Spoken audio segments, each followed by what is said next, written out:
जय हिंद साथियों। आप सभी का स्वागत है अपने YouTube चैनल नॉलेज अड्डा में, जिसमें बात करेंगे 18 अप्रैल यानी कि आज के दिन की करंट अफेयर्स के क्लास फूल पत्ती वाली क्लास की बात करेंगे। यदि आप हमारे चैनल पर पहली बार है तो चैनल को सब्सक्राइब कर ले, जिससे आने वाली वीडियो आपको समय से मिलती रहे। तो चलिए जानते हैं कि आज की पूरी क्लास को हम 15 से 20 मिनट यानी कि 10 मिनट तक कवर करने का प्रयास करेंगे, बहुत ज़्यादा 15 मिनट। तो चलिए देखते हैं क्लास के बारे में।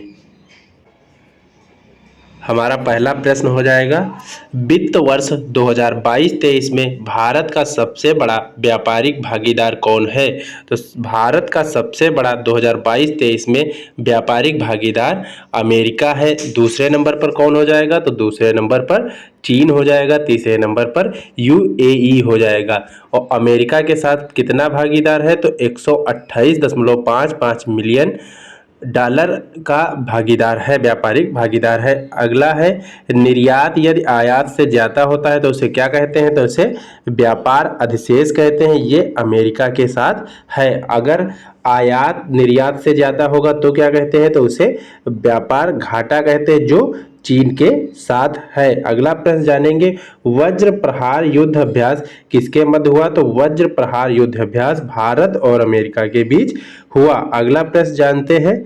अगला प्रश्न है, ऑस्कर अवार्ड कहाँ प्रदान किए जाते हैं? तो ऑस्कर अवार्ड लॉस एंजिल्स में प्रदान किए जाते हैं, जो 95 नंबर के थे।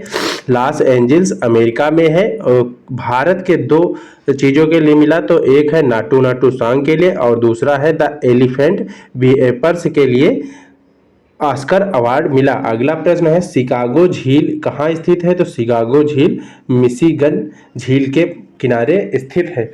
शिकागो शहर मिशिगन झील के किनारे स्थित है। अगला प्रश्न है, भारत ने अफगानिस्तान को 10,000 मीट्रिक टन गेहूं भेजने के लिए हाल ही में किसके साथ समझौता किया है? तो विश्व खाद्य कार्यक्रम ये समझौता करवाता है। ये कहाँ से? तो चाबहार बंदरगाह ईरान से ये भेजे जाएंगे। तो अफगानिस्तान के साथ 10,000 मीट्रिक टन गेहूं भेजने का समझौता हुआ है विश्व खाद्य कार्यक्रम द्वारा। अगला प्रश्न जानते हैं, वर्ल्ड इकोनॉमिक फोरम की स्थापना कब हुई? तो WEF की स्थापना कब हुई? तो 1971 में हुई। इसका मुख्यालय जिनेवा स्विट्जरलैंड में है। अगला है, वर्ल्ड हेल्थ ऑर्गेनाइजेशन यानी कि WHO की स्थापना कब हुई? तो 7 अप्रैल 1948 को WHO की स्थापना हुई, जो इसका मुख्यालय जिनेवा स्विट्जरलैंड में हो जाएगा। अगला है, वर्ल्ड फूड प्रोग्राम यानी कि WFP का स्थापना कब हुई? तो 1961 में इसकी स्थापना हुई और रोम इटली में इसका मुख्यालय हो जाएगा। अगला है, वर्ल्ड वाइल्ड लाइफ फंड की स्थापना 1961 में हुई। इसका मुख्यालय ग्लैंड स्विट्जरलैंड में है। अगला प्रश्न जानते हैं। अगला प्रश्न है, आतंकवाद से सबसे ज़्यादा प्रभावित देश कौन सा है? तो आतंकवाद से सबसे ज़्यादा प्रभावित देश अफगानिस्तान हो जाएगा। अगला है, ऑपरेशन देवी शक्ति। तो ऑपरेशन देवी शक्ति जो है भारत और अफगानिस्तान के बीच चलाया गया। अफगानिस्तान की राजधानी क्या है? तो अफगानिस्तान की राजधानी काबुल हो जाएगी। अगला प्रश्न है, भारत के सतलुज विद्युत निगम द्वारा लोअर अरुण जल विद्युत परियोजना का निर्माण कहाँ किया जाएगा? तो ये नेपाल में किया जाएगा। इससे 669 मेगावाट का विद्युत उत्पादन किया जाएगा। इसे मंजूरी दी है पुष्प कुमार दहल, जिन्हें प्रचंड कहा जाता है, जो नेपाल के प्रधानमंत्री हैं। इनके द्वारा इसे मंजूरी दी गई है। और नेपाल के राष्ट्रपति कौन है? तो रामचंद्र पांडे नेपाल के राष्ट्रपति हो जाएंगे। अगला है, पंचेश्वर बांध पंचेश्वर बांध परियोजना कहाँ है? तो पंचेश्वर बांध परियोजना भारत और नेपाल में है। ये 1996 में स्थापित की गई थी और महाकाली नदी पर इसकी स्थापना पंचेश्वर बांध परियोजना की हुई थी। अगला है, सतलुज नदी भारत में किस दर्रे से प्रवेश करती है? तो सतलुज नदी भारत में सिपकिला दर्रा से प्रवेश करती है। सिपकिला दर्रा हिमाचल प्रदेश में हो जाएगा। अगला है, भारत और नेपाल के युद्ध अभ्यास को क्या कहते हैं? तो भारत और नेपाल के युद्ध अभ्यास को सूर्य किरण युद्ध अभ्यास कहा जाता है। अगला प्रश्न जानेंगे।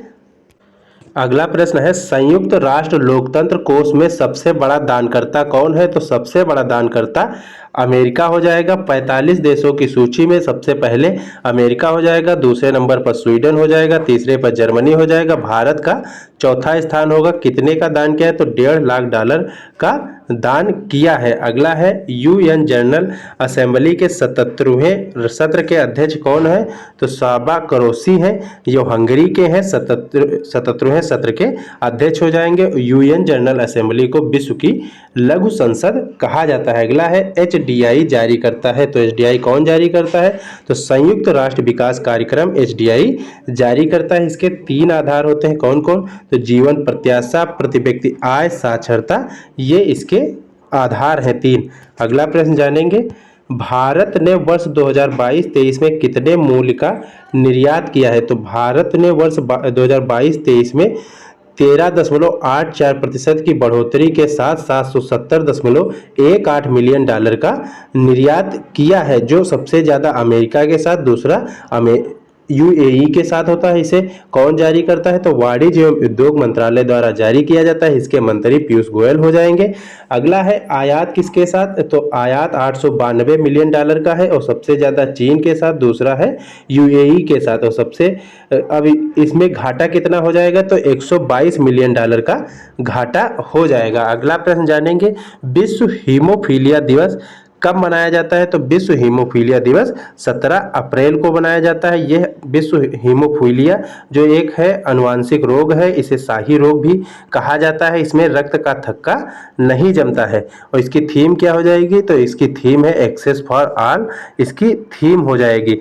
और विश्व हीमोफीलिया दिवस की स्थापना कब हुई थी? तो 1998 से इसकी स्थापना यानी कि मनाया जाता है 1998 ईस्वी से। और इसे फ्रैंक श्रावेल के बर्थडे पर यानी कि 17 अप्रैल 1998 को फ्रैंक श्रावेल के जन्मदिन पर मनाया जाता है। इसका प्रतीक क्या है? तो इसका प्रतीक लाल रंग इसका प्रतीक है। हीमोफीलिया का प्रतीक है लाल रंग और गुलाबी यानी कि पिंक प्रतीक है। एड्स का प्रतीक गुलाबी हो जाएगा। अगला है मिनीमाता रोग किसकी अधिकता से होता है? तो पारा की अधिकता से मिनीमाता रोग हो जाता है। अगला है इटाई रोग किसकी अधिकता से होते हैं? तो कैडमियम की अधिकता से इटाई रोग हो जाता है।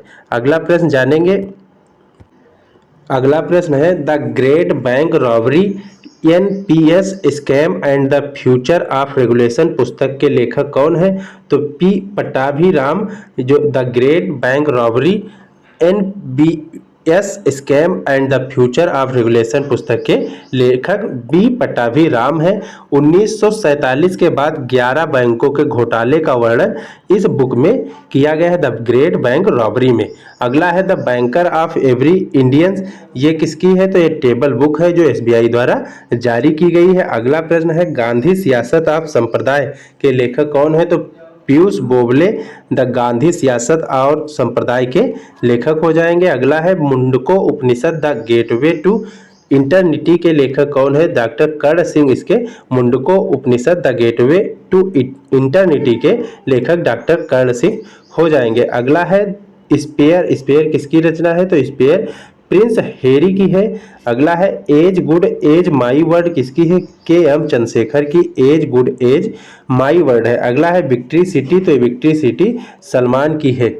अगला प्रश्न जानेंगे, आईपीएल में सबसे तेज 100 विकेट लेने वाला कौन है? तो आईपीएल में सबसे तेज 100 विकेट लेने वाला कगिसो रबाड़ा हो जाएगा, जो साउथ अफ्रीका का है। और 64वें मैच में 100 विकेट के रूप में रिद्धमान साहा को आउट करके सबसे तेज 100 विकेट लेने का खिताब अपने नाम किया। अगला है आईपीएल का कौन सा संस्करण चल रहा है? तो आईपीएल का 16वां संस्करण चल रहा है। अगला है सबसे महंगा खिलाड़ी कौन है? तो सबसे महंगा खिलाड़ी सैम करन है, जो इंग्लैंड का है, पंजाब की तरफ से इस समय खेल रहा है। तो सबसे महंगा खिलाड़ी सैम करन हो जाएगा 16वें आईपीएल का। अगला है दिवंगत हुई उत्तरा बावकर का संबंध था, तो दिवंगत हुई जो हाल ही में उत्तरा बावकर का संबंध था, तो ये अभिनय से संबंधित थे, जो एक्टर्स हैं। और इन्हें नेशनल अवार्ड किस फिल्म के लिए मिला? तो एक दिन अचानक फिल्म के लिए इन्हें नेशनल अवार्ड से सम्मानित किया गया था दिवंगत उत्तरा बावकर का।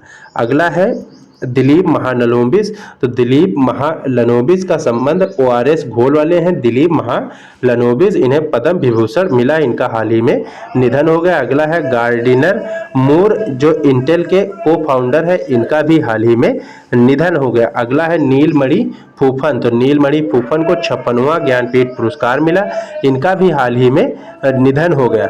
अगला है IHMCL ने आंध्र प्रदेश और तेलंगाना में टाइगर रिजर्व में प्रवेश मार्गों पर फास्टैग आधारित भुगतान प्रणाली लागू की है। तो ये आज के पूरी क्लास को हमने बताने का प्रयास किया, करीब 10 से 11 मिनट में हमने पूरी क्लास समझाने का प्रयास किया है। तो दोस्तों वीडियो कैसी लगी कमेंट में बताना। मिलते हैं अगले वीडियो में अगले पार्ट के साथ, तब तक के लिए धन्यवाद। तो जो चैनल पर नए हैं तो चैनल को सब्सक्राइब कर लेना और दोस्तों में शेयर करना। मिलते हैं अगले वीडियो में, तब तक के लिए धन्यवाद।